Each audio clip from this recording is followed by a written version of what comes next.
compte sur qui ou sur quoi, on ne sait pas. Bonjour, il est déjà là. Bonjour, Pasteur Ange, bienvenue à Luna. Bonjour, monsieur le journaliste. Vous exagérez dans vos commentaires. J'ai exagéré comment? Non, l'homme qui n'a peur de rien, qui attaque les Ngunza. Vous avez Jésus-Christ. Non, qui attaque les Ngunza. Je n'ai pas attaqué quelqu'un ici. Mais ce que vous dites là, beaucoup de gens se retrouvent. Bon, c'est ce que vous appelez par attaquer. Les doctrines du diable. C'est ça, c'est comme ça que vous dites. Moi, je ne fais que commenter ce qui se dit et ce que vous dites parfois. La loi du bouchon, c'est quoi? Merci beaucoup, M. Diaz. Alors, lorsqu'on parle de la loi du bouchon, on peut également appeler par la loi de Couvec. Nous sommes dans Nombre chapitre 19, le 15e verset. Nous lisons la parole de Dieu. Que tout vase découvert sur lequel il n'y aura point de Couvec attaché sera impur. Nous sommes là dans la version Louis II. Maintenant, lorsque nous allons dans la version Parole de vie, on nous dit, si un récipient n'est pas fermé avec un couvercle attaché, ce qu'il y a dedans devient impur. Donc, dans la Bible, le vase ou le récipient peut symboliser le serviteur ou servante de Dieu qui doit être rempli de la parole et de l'esprit afin d'être efficacement approuvé et utilisé par Jésus-Christ qui est son maître.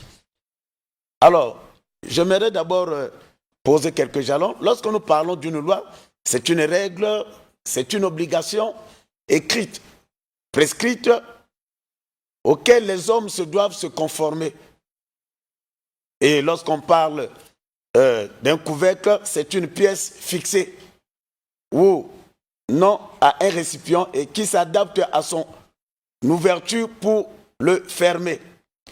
Alors, n'oubliez pas que lorsqu'on parle de la loi, elle est fixe. Et c'est l'homme qui est appelé à se plier devant la loi.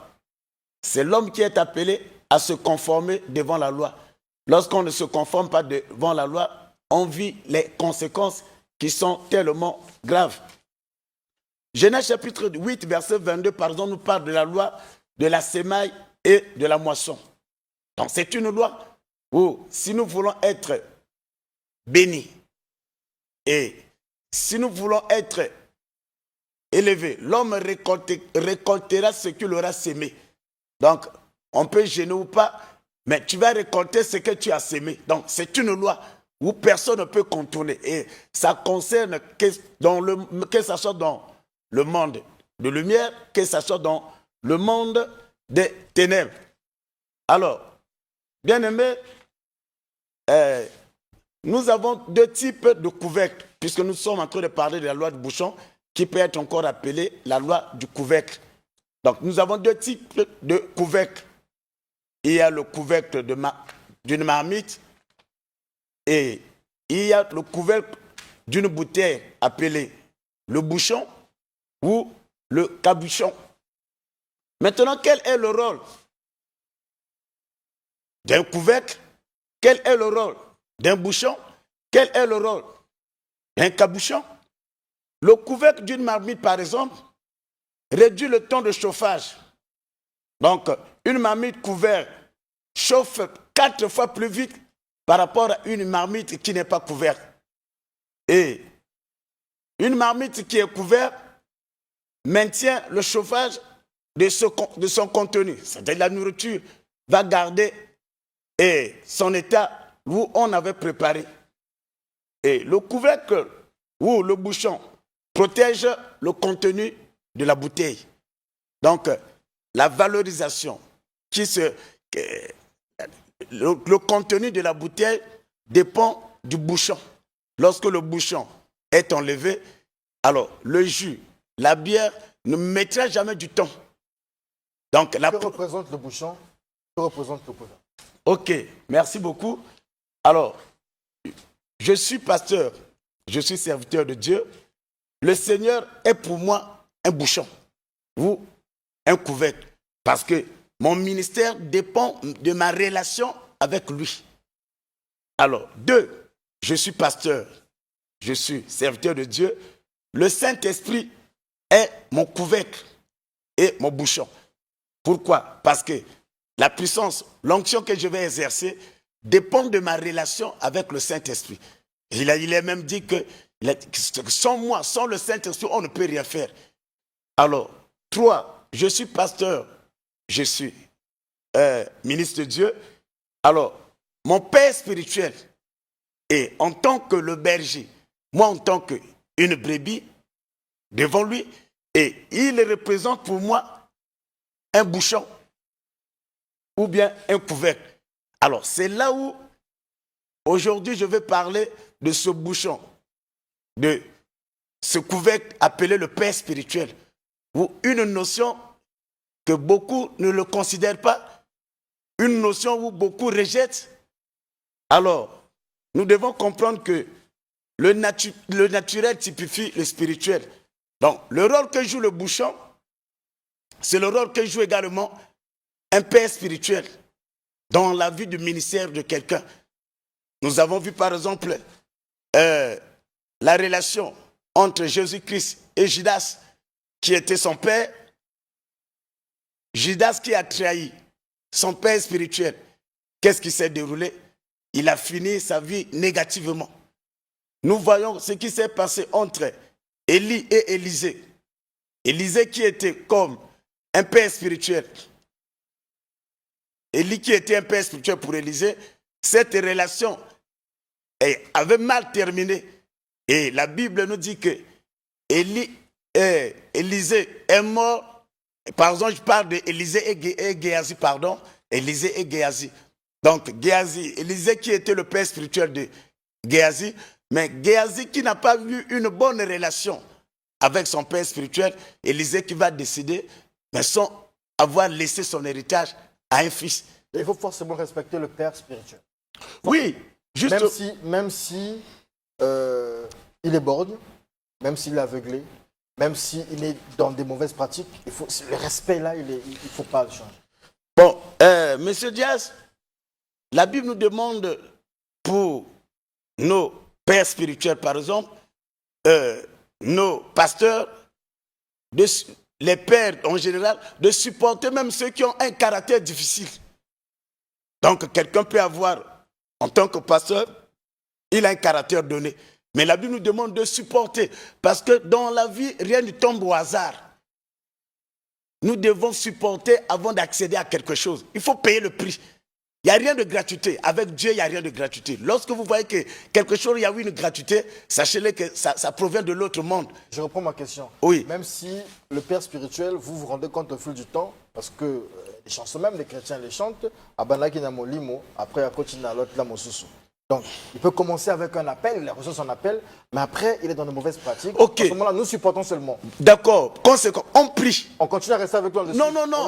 Écoute, on prie pour lui. On prie pour lui et on intercède pour lui. Il a aussi un père spirituel. Et moi, en tant qu'enfant, en tant que fils, je vais voir son père. D'abord, en tant que... Nous allons le soutenir, nous prier pour sa délivrance. Et que si ça persiste, et on va voir également son père. Maintenant, s'il n'y a pas de changement, en ce net moment, et ça n'engage que moi, en ce net moment, et on prie le Saint-Esprit. Le Seigneur... Est-ce que Jésus avait un père spirituel? Oui, Monsieur Diaz. Le père spirituel de Jésus, quand il parle dans notre prière, quand il nous enseigne la prière de notre Père, il dit quand vous priez, dites que notre Père qui est aux cieux. Donc quand il présente son Père, vous comprenez? Et le père spirituel de Moïse, c'était qui? Le père spirituel de Moïse. Moïse, quand Dieu l'a appelé, et celui qui l'a appelé là, il a fait marche avec lui. Il lui a... Qui l'appelait? Le Dieu de la Bible. Ah, mais pourquoi ceux d'aujourd'hui, lorsque les dieux de la Bible les appellent, ils doivent avoir un père spirituel terrestre? Bien, Monsieur Diaz, écoutez. Dieu, quand on parle du Père céleste, le Père céleste a ses représentants. Il a ses représentants. Et parmi ses représentants, ce sont ses serviteurs. Vous voyez comme Dieu qui va appeler l'apôtre Paul. Et quand il appelle, il lui fait voir, il l'envoie auprès d'un homme qui joue pour lui le rôle d'un père spirituel, qui joue pour lui le rôle d'un mentor.